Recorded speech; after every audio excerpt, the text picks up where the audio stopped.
আওয়ামী লীগের সবথেকে বড় গুণ হলো এটাই যে দেশের মানুষের প্রতি তাদের যে কর্তব্যবোধ, দায়িত্ববোধ, ভালোবাসা, তাদের ত্যাগ তিতিক্ষা, এই এত ত্যাগ তিতিক্ষা করেছে বলেই এই দলটি এই ৭০ বছর টিকে আছে, বারবার আঘাত আসা সত্ত্বেও। আমার মনে হয় না কোনো রাজনৈতিক দল একটা দেশের জন্য, দেশের মানুষের জন্য এত আত্মত্যাগ করেছে যতটা আওয়ামী লীগ করেছে, এত নির্যাতন সহ্য করেছে যতটা আওয়ামী লীগের নেতা কর্মীরা করেছে।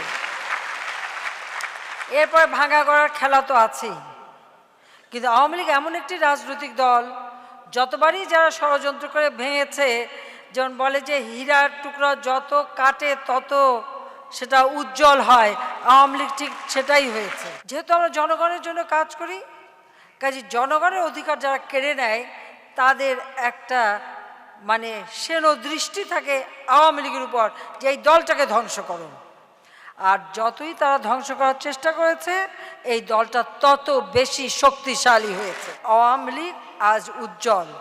আওয়ামী লীগ এই উপমহাদেশে প্রাচীন রাজনৈতিক দলগুলির মধ্যে অন্যতম একটি সুসংগঠিত দল, যে দল শত আঘাতেও কেউ ছিন্ন ভিন্ন করতে পারেনি, ভবিষ্যতে পারবে না ইনশাআল্লাহ। আওয়ামী লীগের শিকড় বাংলার মাটির সাথে এমনভাবে প্রথিত যে শত চেষ্টা করেও কেউ এটাকে উপড়ে ফেলতে পারেনি, কোনোদিন পারবেও না। সেইভাবে এই সংগঠনকে গড়ে তুলে সকলকে দেশের জন্য কাজ করতে হবে।